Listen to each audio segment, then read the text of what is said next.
Hi AP Calc, welcome to lesson 1 of calculus. Today we're going to talk about limits, which are the first just like foundational thing. It separates calculus from the other math classes that you've taken. So we're going to go ahead and get started. I'm going to try to keep all of our lesson videos to between 10 and 15 minutes. So some parts that might seem like I go maybe a little fast, feel free to go back and rewatch it. Or you can always ask questions when we're together in our live sessions, okay? Let's go ahead and get started. Okay, so you'll notice the top of every lesson has kind of the main objective. So these are the things we're going to learn. Okay, first off, what is a limit? So when I say a limit, I'm talking about the value of the function. Remember, f of x is just a function as x approaches a certain number. So what that means is we're trying to find a y value. Okay, the way that we write a limit is we just use the LIM for limit, and then we do x approaches, and then whatever number. For now, we'll just do c to keep it general. And then we have our function, and it equals some constant. Okay, so again, LIM is the abbreviation for limit. The x with the arrow in c means x approaches c. F of x is the function, and then L is a constant number and the value of the limit, Keep in mind this has to be a number, okay, not infinity. Is something that will kind of come up later. Okay, so in order to have a limit, we have this specific y value that we are approaching. Again, L is a y value and it's a number. Okay, the way that we say this is the limit as x approaches c of f of x is L. Or alternatively, we could say the limit of f of x as x approaches c is L. Okay, I'll go ahead and put that in words now. Okay, so kind of whichever order you want to put those prepositional phrases there, you are fine. Okay, let's look at some examples. So the first thing we can do is find a limit from a table. Now, if the limit is just the y value, you might be thinking, well, why don't we just look at the graph and see what the y value is, right? That's pretty easy. As I get close to this x value, then I'm at this y value, right? Now, not all graphs have a y value for every x value. You may remember learning about graphs that have holes or vertical asymptotes. So if we look at this function, if I were to plug in the number 1, I get 1 minus 1 in the denominator, which is 0. Can't divide by 0, right? So that means at 1, this is undefined.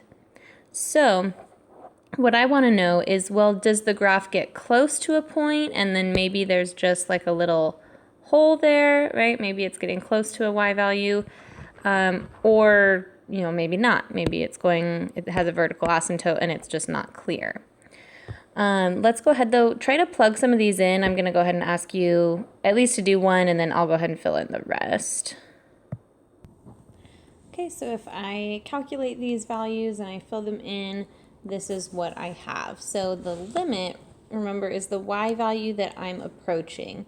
So if I look at the values in this table, the values of f of x, it looks like I've got about 2.3, 2.7, 2.9, 2.99, and then I jump to 3.003. So it looks like I'm getting very close to 3 on the graph, right? It just sort of skips over that and jumps into the small 3, like small decimal points, right? So that tells us that the x values as I approach 1 from the left and the x as I approach 1 from the right both approach the y value or the function value of 3. So that means our limit here is 3. Okay, that's the y value that the x values are approaching. Okay, so we can also do this graphically. Okay, here we have a parabola. Now you might be asking, why is this a parabola? But if you take a look at this function, we can actually factor the numerator.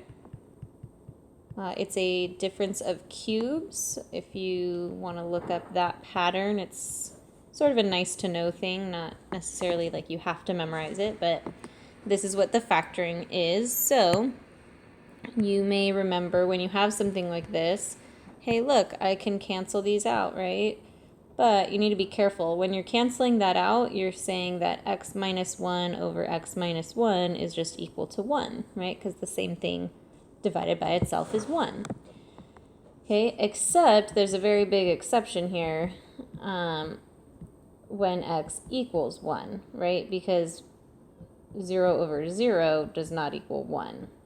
Okay, 0 over 0 is what we call an indeterminate form. So these can essentially cancel out for most of the graph. We get what looks like a parabola because we're left with a quadratic, right?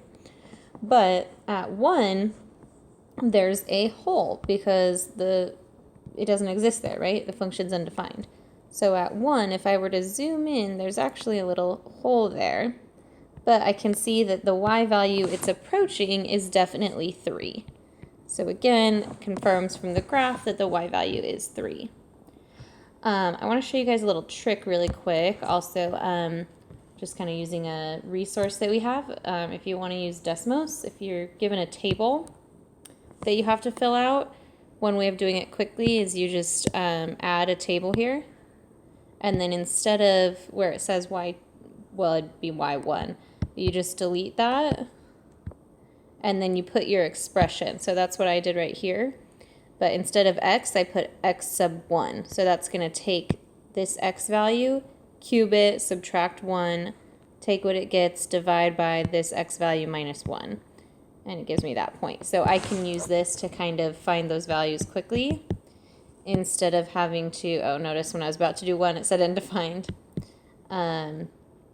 But instead of having to calculate these all one at a time, it kind of goes a little faster. So kind of a little trick for you. All right, so back to here. You can use that little trick to fill out this table. We want to approach 0. So my limit's going to look like the limit as x approaches 0 of f of x. I don't want to write that whole thing out because that looks ugly. So I'm going to use its name. And I want to see what that is. So I can get close to 0 from either side. So I could just say, okay, 0.001. Okay, so I'm just getting closer and closer and closer. And then on the negative side, and I can fill these in. Notice that 0, once again, we're going to get that this is undefined. And then you can see what the rest of the values give you. Okay, so this is what I have. We can see it looks like the values from the left and from the right are both approaching 2, right? We get 1.999 on that side and 2.00005. So I would say we can pretty safely say that the y value that we're approaching is 2. You can also look at this by graphing it. I know this looks crazy, but if we do a little algebra, so here's a little algebra review for you. We can multiply the numerator and denominator by what's called the conjugate of this radical part. So I do the same thing, but instead of a minus, I'm going to do plus. Just do the opposite sign in the middle. And what that does is when I'm multiplying here, right, my two, I can kind of think of these as binomials, right? The square root of x plus 1 times the square root of x plus 1 is just going to be the square root squared, so that's just x plus 1.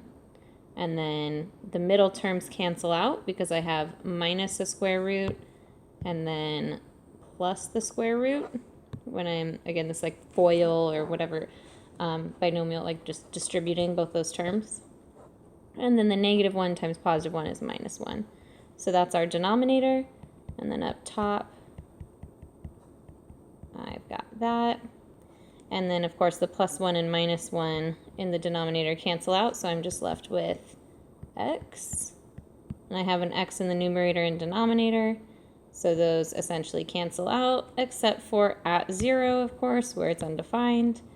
So I can think of this as just that piece. So this function is going to, when I graph it, it's going to look like the square root of x plus 1 plus 1. And if you remember your traditional square root function, starts at 0, 0, 1, 1, and then 4, 2, right? It's going to look kind of like that. But this is shifted, so I'm going to shift left 1 and up 1, because the plus 1 that's with the x, and then the plus 1 outside. So I'm actually going to start my graph right here, and then it's going to go kind of like this. But again, at 0, that doesn't work. There's a little hole there, but I can see it's definitely approaching 2. Okay, and what we can observe here is that even though it's undefined at that point, I know that on either side, as I approach 0 from either side, the y value is approaching 2. Okay, I'm going to go ahead and write that out and then write in our next statement. Okay, so I've written in that observation, and then the next statement is kind of a key idea. So in general, we say that the limit exists if the left and right limits are equal. Okay, in other words, if you're approaching the same value from both sides. This is regardless of whether the actual value of the function is equal to the limit or if it exists at all. So in the top two examples, we saw that at 1 and at 0, these functions don't exist, okay? Right? It's undefined, but I can say what y value I'm approaching. In this last example here, at 2, f of 2, right? This part right here says that f of 2 equals 0. And this says f of x equals 1, basically as long as x does not equal 2.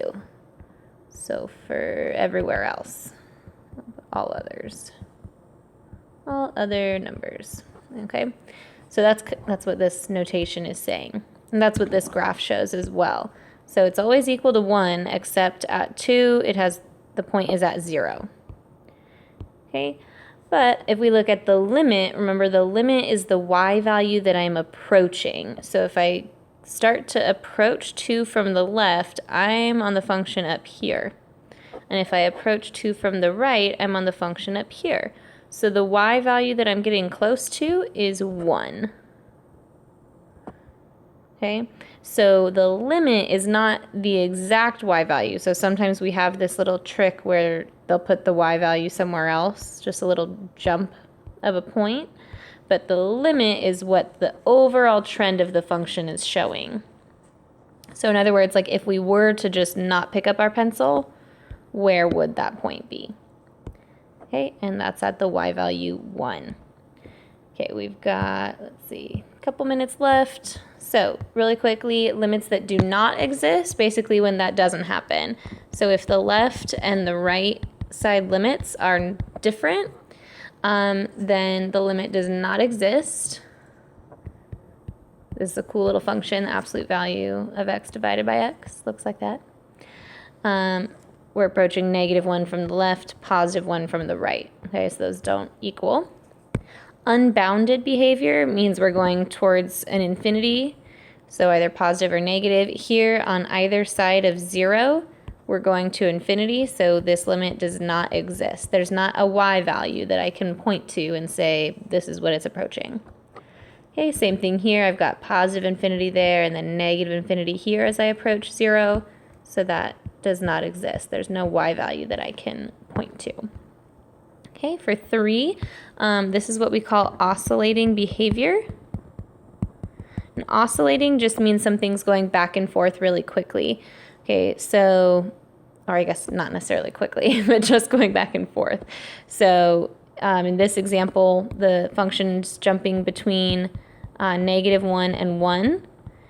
And it's doing that all the time, so we can't tell if I'm getting close to 0. I don't know. Maybe it's up here right before, or maybe it's down here. So I can't really pinpoint the y value.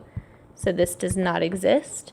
Here's an exception to that, though. If we're oscillating, but we're getting closer and closer to 0, okay, so, or to whatever value. So the oscillations are getting smaller and smaller, and we can actually say, oh yeah, that's definitely going to this number. Then I can say that. Okay, last little bit here. Oh, might go a few seconds over. Okay. We do have something called one-sided limits. So I can look at the right and the left separately. And the way that I show that is with this little plus or the minus. Okay, so the plus is going from the positive numbers, so from the right side. And the minus is going from the negative numbers or the left side. Okay. So sometimes they might just ask for kind of part of the limit. So here for A, I see the limit as I approach 3. So the x values, I'm going close to 3 from this negative side. And it looks like my graph, if I follow the graph, it looks like it's going to this y value here, which would be 1. And then if I go to 3 from the positive side, so my x values, I'm going this way, which means on the graph I'm going like this. As I approach 3 for the x, it looks like I'm approaching 4. Now it's okay that I don't actually get there, okay? It's an open circle, it's just what I'm approaching if my pencil were to continue there, okay? So then overall, well, this is that first condition where the limit doesn't exist, right? Because the left doesn't equal the right. Okay, left doesn't equal the right. So that doesn't exist. And then f of 3 is just saying what is the function value if you plug in 3 as your x. So if 3 is x, what's the value? Well, there's a closed dot right there. So the value is 1.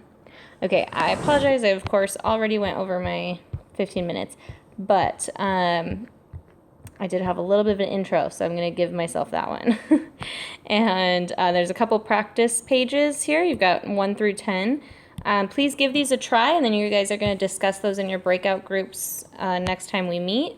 And then I'll answer any questions that you still have, okay? Thank you. See you next time.